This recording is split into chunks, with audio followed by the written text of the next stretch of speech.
Hello students. So today we are going to start our new chapter, admission of a partner. यानी कि partner का admission किस case में होता है, हमें क्या ज़रूरत पड़ती है पार्टनर की एडमिशन करने के लिए। सबसे पहले मैं आपको इसकी एक डेफिनेशन है पार्टनरशिप डीड की, वो मैं बता देता हूँ आपको कि पार्टनरशिप डीड जब प्रिपेयर करते हैं, क्यों करते हैं, कैसे पार्टनर एडमिट होता है। तो हमारे पास है according to section 31, according to section 31 sub section 1 of the Indian partnership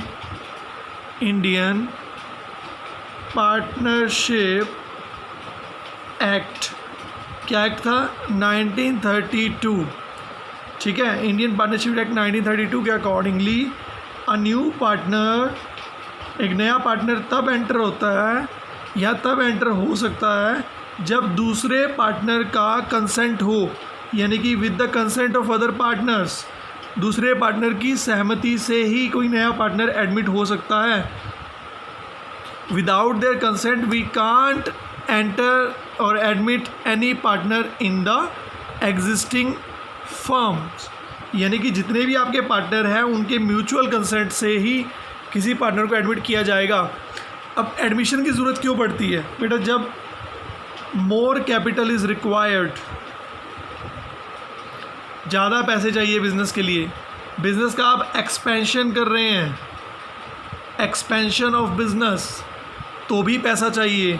ठीक है, जब आपको एक्सपर्टाइज़ की ज़रूरत पड़ जाए, आप किसी ऐसे बिज़नेस में एंटर कर रहे हैं या आपका बिज़नेस एक ऐसी परिस्थिति को फेस कर रहा है, ऐसे सर्कमस्टेंसेस को फेस कर रहा है कि हमारे बिज़नेस को चलाने के लिए, एफिशिएंट रनिंग के लिए कोई एक्सपर्ट बंदा चाहिए, तो हम क्या करते हैं? पार्टनर अपॉइंट कर लेते हैं या पार्टनर एडमिट कर लेते हैं।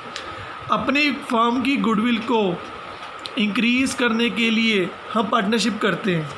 ओके, फॉर एग्ज़ाम्पल कोई भी मुझे एक ऐसी कंपनी बताओ या कमेंट सेक्शन में मुझे उस कंपनी का नाम लिख के देना कि दोनों कंपनी फेमस थी और दोनों की पार्टनरशिप होने के बाद उनका जो गुडविल है या उनकी जो वैल्यू है और भी बढ़ गई। ये आप मुझे ज़रूर बताना, ठीक है। उसके बाद क्या होता है, अपने एम्प्लॉयज़ को, जो हमारे कैपेबल एम्प्लॉयज़ होते हैं ना, हर फर्म के अंदर कैपेबल एम्प्लॉयज़ होते हैं, तो हमें पता होता है कि ये लोग जो है बहुत कैपेबल हैं, ये कहीं दूसरी जगह ना चले जाएँ, तो हम क्या करते हैं, उनको पार्टनरशिप में ले लेते हैं ताकि वो कैपेबल एम्प्लॉय अब हमारे पार्टनर बन जाएँ। दूसरी जगह जाएंगे नहीं, पार्टनर बन गए तो ऑब्वियसली प्रॉफिट में भी शेयर होगा, है ना। तो इन सब चीज़ों के लिए हम पार्टनरशिप करते हैं, यानी कि हर बिज़नेस के फेवर के लिए ये की जाती है। तो इसके केस के अंदर हमें सबसे पहले कैलकुलेट करनी पड़ेगी न्यू प्रॉफिट शेयरिंग रेशो। ये केसेस है इसके अंदर, न्यू प्रॉफिट शेयरिंग रेशो, ठीक है। गुडविल की treatment, accounting treatment for goodwill, revaluation account बनाएंगे। रिवैल्यूएशन अकाउंट किस चीज़ का बनता है? किस चीज़ का revaluation of assets and liabilities, इनका रिवैल्यूएशन बनेगा, ठीक है। जो हमने लास्ट चैप्टर में किया ऑलमोस्ट सेम है। Treatment of reserves, accumulated profits, losses, उन सब की ट्रीटमेंट होगी इस केस के अंदर, ठीक है। एक लास्ट हमारे पास केस था, अब तुम्हारे बिजनेस में कट हो चुका है, एडजस्टमेंट ऑफ कैपिटल। ये केस आपके सिलेबस में नहीं है, फिर भी मैं थोड़ा सा इंट्रो आपको ज़रूर बताऊंगा ताकि आपकी नॉलेज के लिए इन फ्यूचर कभी काम आ जाए। तो ये हमारे पास केसेस हैं बेसिकली 4, तो हम इसको स्टेप बाय स्टेप करते हैं। आज थोड़ा सा स्टार्ट करते हैं, तो लेट्स स्टार्ट। तो आज अपना एक जो टॉपिक है वो हम स्टार्ट करते हैं, calculation of NPSR, new profit sharing ratio. Calculation of new profit sharing ratio. बेटा इसके अंदर ना कुल टोटल जो है 4 केसेस हैं, अलग अलग तरह से हम उसको करेंगे, यानी कि किस केस में क्या करना होता है। अब इसमें है क्या, जब एक न्यू पार्टनर एडमिट होता है फर्म के अंदर, when new partner is admitted, तो क्या होता है, वो अपना शेयर एक्वायर करता है, लेता है किससे? ओल्ड पार्टनर से। ओल्ड पार्टनर से लेगा तो इससे क्या होगा, जो ओल्ड पार्टनर का शेयर होगा ना वो रिड्यूस हो जाता है। अगर मान लो मेरे पास 1 रुपया पड़ा है, ठीक है, मेरे से कोई अगर मान लो 50 पैसे मांग ले तो मेरे पास तो 50 बचेगा ना। तो इसलिए हम क्या करते हैं, ओल्ड पार्टनर के शेयर को जो रिड्यूस होने के बाद जो न्यू प्रॉफिट शेयरिंग रेशो आएगी वो कैलकुलेट करते हैं कि मान लो फर्म के अंदर ए और बी पार्टनर हैं, ठीक है, वो रेशो मान लो इक्वल है। अब सी आ गया फर्म के बाद, सी आया 1/2 के लिए। सी के आने के बाद रेशो क्या होगी वो हमें कैलकुलेट करनी होती है। जैसे हमारे पास कई तरीके होते हैं, कई टाइप्स हैं हमारे पास, 4 टाइप्स बेसिकली हैं जो ज़्यादा इंपॉर्टेंट हैं। अभी क्या होता है क्वेश्चन के अंदर, when only the ratio of the new partner is given. पहला केस, अगर क्वेश्चन के अंदर सिर्फ न्यू पार्टनर की जो रेशो है वो गिवन हो और कुछ ना लिखा हो, कुछ भी ना लिखा हो, सिर्फ ये गिवन है कि न्यू पार्टनर की जो रेशो है, न्यू पार्टनर जो है वो इतने शेयर के लिए आया है और कुछ नहीं लिखा कि क्या करना है और क्या नहीं करना, सिर्फ क्वेश्चन में यही लिखा हुआ है। तो in the absence of any point, in the absence of any information, तो हम ये एज्यूम कर लेंगे कि जो ओल्ड पार्टनर है ना, ओल्ड पार्टनर जो हमारे पास थे वो कंटिन्यू करेंगे, जो भी उनका रिमेनिंग प्रॉफिट बचेगा, जो भी उनका रेशो बचेगी, यानी कि कुछ भी चेंज नहीं करेंगे। They will share their profit in their remaining ratio, जो भी उनके पास बचेगा एडमिशन होने के बाद, यानी कि सेम रेशो में वो प्रॉफिट को डिवाइड करेंगे, जो पहले थी वही अब रहेगी।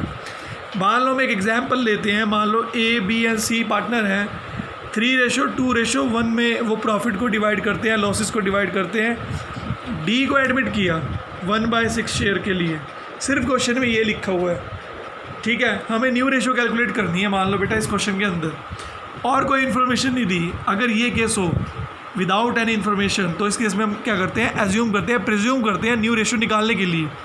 तो यहाँ पे क्या करते हैं, लेट टोटल शेयर 1, मेरे पास मतलब 1 रुपया है और मैं डी को कितना दे रहा हूँ, या डी शेयर यानी कि share given to D, D का शेयर कितना है 1/6। मैं 1 रुपये में से 1/6 अगर डी को दे दूँ तो मेरे पास कितना बचेगा बेटा, उसको बोलते हैं remaining share.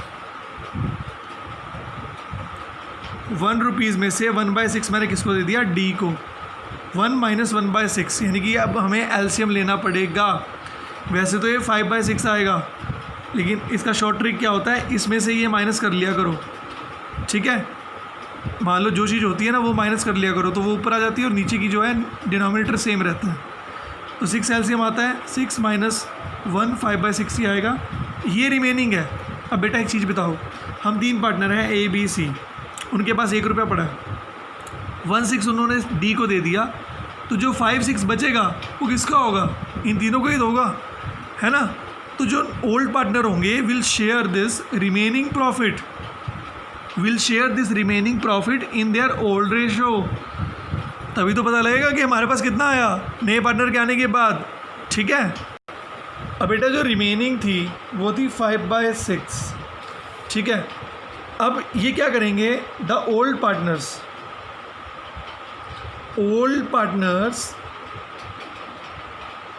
will share this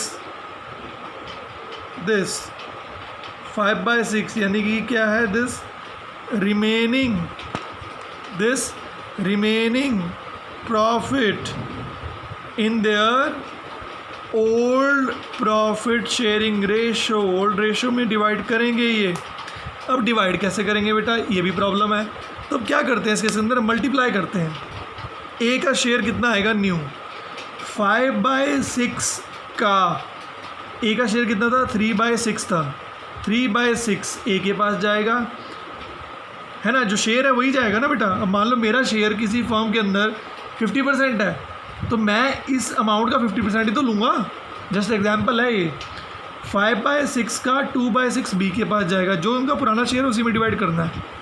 of का मतलब मल्टीप्लाई होता है, 1/6 जाएगा सी के पास, ये ऑफ का मतलब मल्टीप्लिकेशन है, ठीक है। चाहे आप इसको ओपन कर लो चाहे डायरेक्ट कर लो। 3 × 5 = 15, 36, 10 36, 5 36। इसको और शॉर्ट करना कर लो, कोई इशू नहीं है।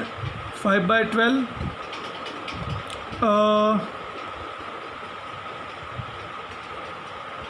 18, ये तो कट नहीं होगा, तो 5/12 5/18 5/36 एंड डी का शेयर है, डी आया था 1/6 के लिए, डी का शेयर 1/6 भी ऐसे लिख लो। ये क्या है? The new profit sharing ratio of A B C and D will be this. Common है 36, 15, 10, 5, 6, तो ये आपकी रेशो आएगी 15:10:5:6। ये ऐसे करना है। क्वेश्चन में अगर कुछ भी गिवन नहीं है तो अज्यूम करना है टोटल शेयर 1 है, जितना डी को दिया वो लिख लो, जितना बचेगा वो ए बी सी में डिवाइड हो जाएगा, यानी कि मल्टीप्लिकेशन में। केस नंबर सेकंड के अंदर क्या है बेटा कि जब न्यू पार्टनर ना, समटाइम्स न्यू पार्टनर जो है ना परचेज करता है अपने शेयर को, ठीक है, अपने शेयर ऑफ प्रॉफिट को वो परचेज करता है ओल्ड पार्टनर से। किससे करेगा? ओल्ड पार्टनर से इक्वली, यानी कि इक्वल ले रहा है। तो ये केस है नेक्स्ट हमारा कि ओल्ड पार्टनर से इक्वली ले रहा है। तो इस केस के अंदर क्या होगा, जो न्यू प्रॉफिट शेयरिंग रेशो होगी ना ओल्ड पार्टनर की, ये जितना शेयर इन लोगों ने दिया है नए पार्टनर को, जितना सेक्रीफाइस किया है, माइनस करने के बाद आ जाएगी। सिंपल केस है, मैं आपको भी क्वेश्चन करके दिखाता हूँ, आपको समझ आ जाएगा। मान लो बेटा क्वेश्चन के अंदर ए बी सी 3 पार्टनर हैं, 3:2:1 में प्रॉफिट डिवाइड करते हैं। डी एक नया पार्टनर आ गया 1/8 शेयर के लिए। अब बेटा 1/8 शेयर जो था ना, जिस शेयर के लिए वो आया है, इसने ये एक्वायर किया। क्वेश्चन में मान लो लिखा हुआ है एक्वायर्ड 1/16 फ्रॉम बी। फ्रॉम और ऑफ का बड़ा पंगा बेटा, इसमें फ्रॉम लिखा है, एंड 1/16 फ्रॉम सी। अगर मान लो ये लिखा हो कि वो जो शेयर है इतना इतना इस बंदे से ले रहा है, ए से कुछ नहीं लिया उन्होंने। अच्छा एक चीज़ और भी है बेटा इसमें चेक करने के लिए, इन दोनों को अगर तुम ऐड करोगे ना 1/16 को 1/8 ही आएगा। एक्वायर्ड लिखा है, ग्रहण कर रहा है, ले रहा है, फ्रॉम बी, दोनों को ऐड करोगे अगर ये आता है इट मीन्स ये 1/1 ही है, इक्वल ही है। तो इस केस के अंदर बेटा जो ए की न्यू रेशो है सेम रहेगा जो पुराना है, क्योंकि ए का तो कोई फ़र्क पड़ा ही नहीं। बी का जो न्यू शेयर है ना 2/6 पुराना था, बी ने कितना दिया उसको 1/16। फ्रॉम बोला उसने, ऑफ नहीं बोला। अगर ऑफ होता तो बी के शेयर को मल्टीप्लाई करते, यानी कि 2/6 को पहले मल्टीप्लाई करते 1/16 के साथ, तो जो आता ठीक है वो माइनस करते। तो यहाँ पे जो डायरेक्ट केस है भी सीधा इतना, इसने अपने शेयर में से इतना दे दिया है, वो आपको लिख लेना है। 48 एलसीएम ले लिया अपना, 13/48 बी की न्यू रेशो आई। ऐसे सी के साथ करना है। सी की पुरानी 1/6 है, 1/16 ये दे रहा है, 5/48 राउंड आएगी, ये चेक कर लेना एलसीएम निकाल के। तो जब रेशो आएगी ए बी सी और डी में, ए की तो सेम है, ए ने तो कुछ नहीं दिया, बी की ये है, सी की 5/48 है और डी कितना ले रहा है 1/8। तो बेटा अगर एलसीएम लेते हो आप 48 आएगा, 24, 13, 5, 6, 24, 13, 5, 6 ऐसे करना है बेटा। सिंपल क्वेश्चन है बिल्कुल। अगर इक्वली दिया है तो डायरेक्ट माइनस कर दो, फ्रॉम दिया तब, फ्रॉम इस शेयर का मतलब है डायरेक्टली ले रहा है वो जितना शेयर होगा, ऑफ नहीं है, ऑफ में मल्टीप्लाई करेंगे फिर आगे माइनस करेंगे। ये नेक्स्ट टॉपिक में मैं आपको ऑफ वाला कंसेप्ट भी बताऊंगा। Thank you so much. अगर आपको कोई प्रॉब्लम होगी तो आप मुझसे ज़रूर पूछना, ठीक है।